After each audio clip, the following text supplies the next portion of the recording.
Hey everybody, and welcome back to another video. And it's been a while since I've made my last FNAF lore commentary, so I thought, why not make a video about the most controversial yet useless piece of the FNAF lore. And no, I'm not talking about what gender Mangle is. I'm talking about who caused the Bite of 87. Why am I calling the Bite of 87 useless, you may ask? And that's because not only does it not really have any effect besides killing off some already unknown character, like literally erase the fact that the Bite of 87 ever happened in the timeline and you still have the same exact FNAF lore. Literally nothing has changed, nothing got affected by it. But also, the Bite of 87 got quickly overshadowed whenever Scott Cawthon introduced the Bite of 83 into FNAF 4. Now, unlike the Bite of 87, the Bite of 83 actually has huge significance to the lore, and if that bite wouldn't have happened, then most likely any of the other games wouldn't have happened as well. But anyways, enough talk about the Bite of 83, this video is about the Bite of 87, and here comes the controversial part because I'm about to give my reasoning on why I don't agree with MatPat when it comes to the Bite of 87. Now at this point, we all know that MatPat thinks that Mangle was the animatronic that caused the bite. And to be honest, he does have some pretty good reasonings on why. First off, just the size of Mangle's mouth compared to the mouth of any of the other toy animatronics. That alone already made her a candidate for the spot. But another thing MatPat also points out is the way that Mangle attacks you in her jump scare. At the angle she attacks you from, it looks like her jump scare is most likely to damage your frontal lobe more than anything. Although all this evidence does make sense, there can still be counter arguments for the both of them. As for Mangle's mouth being the biggest, we gotta keep in mind that this isn't real life, this is the FNAF lore, and if there's one thing that the FNAF lore does bad, it's keep the whole entire storyline realistic.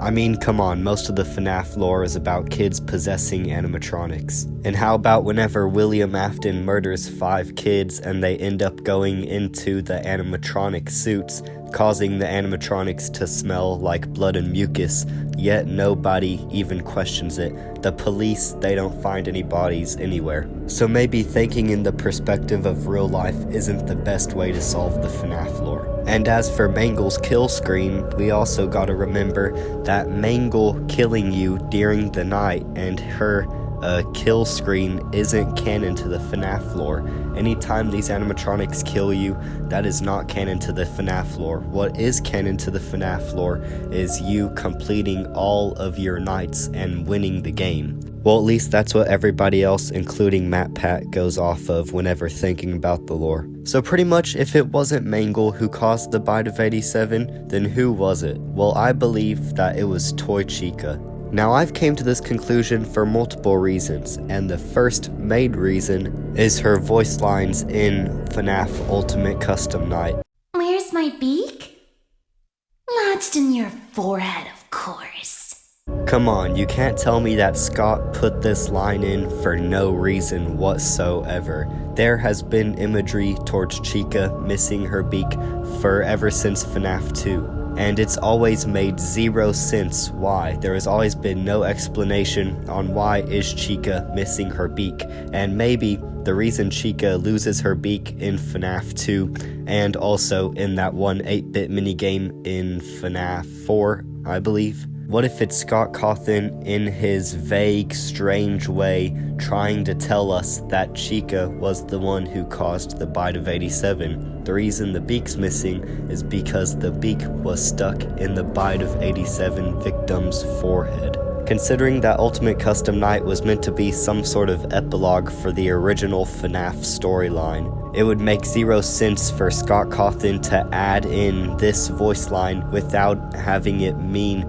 something or have it there to help us with some question about the past lore, in this case being the Bite of 87. I mean, we already know based off of the interview that Dawko did with Scott Cawthon that whenever the community can't answer a question from the lore, Scott Cawthon likes to try to make the answer more clear, or at the very least, give us more hints about that said question in the next installment. And also, that voice line in Ultimate Custom Night wasn't the only time we were having to question why Chica's beak was missing. Back whenever FNAF 4 was released, Game Theory, along with a couple other FNAF YouTubers, all got together to do one single live stream where they tried to solve the FNAF lore. And while that was happening, Scott Cawthon ended up updating his website multiple times to try to give them questions that could lead them in the right path of actually solving the lore. And one of those questions was, why would Toy Chica be missing her beak in the FNAF 4 minigame? A detail that I already pointed out a while ago in this video. The fact that Scott Cawthon has been trying to ask us this very question ever since 2015 really shows that it has at least some amount of importance. So make sure to let me know who y'all think caused the bite of 87 down in the comments below.